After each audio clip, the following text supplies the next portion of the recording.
शिष्य अपने गुरु के साथ पहाड़ों में साधना कर रहा था, लेकिन मन के उमड़ते घुमड़ते विचारों ने उसे कभी शांति का अनुभव नहीं होने दिया। हर रोज ध्यान करते समय उसके मन में विचारों का बवंडर उठता और वह बेचैन हो जाता। आखिरकार एक दिन परेशान होकर वह गुरु के पास गया और बोला, हे गुरुदेव, मैं अपने मन को शांत नहीं कर पा रहा हूँ। जितना भी ध्यान करने की कोशिश करता हूँ उतने ही विचार मेरे मन में उमड़ते रहते हैं। कृपया मुझे मार्ग दिखाइए। उसकी आवाज में एक गहरी तड़प थी।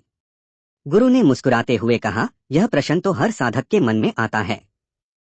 अगर तुम सच में शांति पाना चाहते हो तो तुम्हें कुछ अनुभव करने होंगे।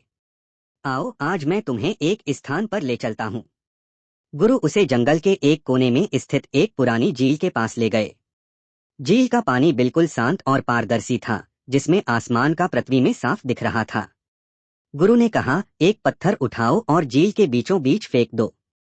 शिष्य ने झील में एक बड़ा पत्थर फेंक दिया। पानी में हलचल मच गई। लहरें उठने लगी और झील का साफ पानी धुंधला हो गया। गुरु ने पूछा, अब क्या तुम झील के तल को देख पा रहे हो? शिष्य ने सिर हिलाया, नहीं गुरुदेव, पानी अब बहुत अशांत है। गुरु ने कहा, यही तुम्हारे मन की दशा है। विचार तुम्हारे मन में पत्थर की तरह गिरते हैं और उसे अशांत कर देते हैं। शांति पाने का तरीका यह नहीं है कि तुम इन विचारों से लड़ो या उन्हें रोकने की कोशिश करो। बस इनका साक्षी बनो। समय के साथ जैसे झील शांत हो जाएगी, वैसे ही तुम्हारा मन भी होगा। शिष्य ने झील को ध्यान से देखा। जैसे जैसे समय बीता, पानी की लहरें धीरे धीरे शांत होने लगी और फिर से झील के तल में पड़े पत्थर और मिट्टी साफ दिखाई देने लगे। गुरु ने कहा, अब देखो, बिना किसी प्रयास के झील फिर से शांत हो गई। इसी तरह जब तुम विचारों के साथ बहने से इनकार करोगे और उन्हें केवल देखोगे तो तुम्हारा मन भी शांत हो जाएगा। शिष्य ने इस उपदेश को आत्मसात किया, लेकिन मन की हलचल शांत करना इतना आसान नहीं था। इस आश्रम लौटने के बाद उसने ध्यान में बैठकर गुरु की बातों को ध्यान में रखते हुए अभ्यास करना शुरू किया। हर सुबह शिष्य ध्यान करता, लेकिन पहले की तरह विचार उसके मन में आकर उसे भटका देते। मैं इन विचारों को रोक क्यों नहीं पा रहा? क्या मैं सही साधना कर रहा हूँ? लेकिन फिर उसे गुरु की बात याद आई। विचारों से लड़ाई नहीं करनी है, उन्हें देखना है।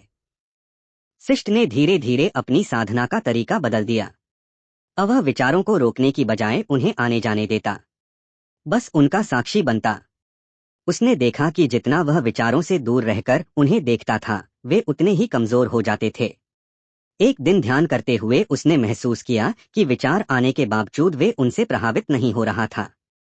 वे बस बादलों की तरह आकर चले जा रहे थे और उसके भीतर का आकाश स्थिर और शांत था। गुरु ने उसे एक और तकनीक सिखाई। जब भी कोई विचार आए, उसे पकड़ने की बजाय अपने श्वास पर ध्यान केंद्रित करो। श्वास जीवन का आधार है। यह तुम्हें वर्तमान में लेकर आता है। विचारों को पहचानो लेकिन उनसे जुड़ो नहीं। इस सुझाव के बाद शिष्य ने हर बार जब भी कोई वे अब शिष्य ने अपने मन के स्वभाव को और गहराई से समझना शुरू किया। उसे अनुभव हुआ कि विचारों का आना स्वाभाविक है, लेकिन जब तक हम उनसे चिपकते नहीं, वे खुद ही चले जाते हैं। विचारों को पकड़ने की प्रक्रिया ही हमारे मन को अशांत कर, जब विचारों को केवल देखा जाता है तो वे निरर्थक हो जाते हैं और मन अपने स्वाभाविक शांति की ओर लड़ जाता है। यह अच्छा संकेत है।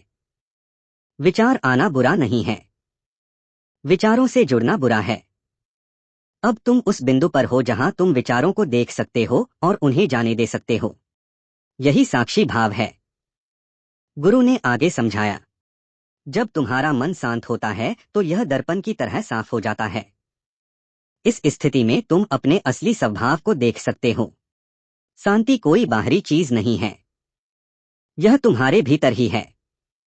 जैसे झील के नीचे की सतह हमेशा मौजूद होती है।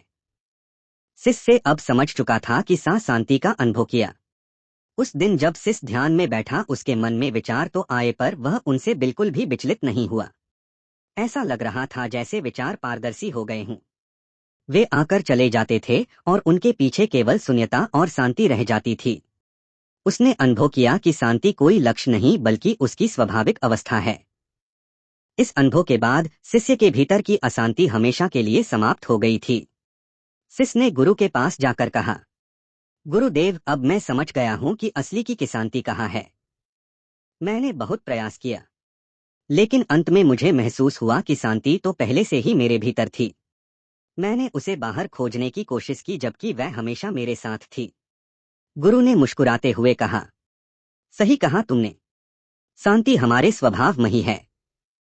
इसे खोजने की आवश्यकता नहीं है, बस इसे पहचानने की जरूरत है।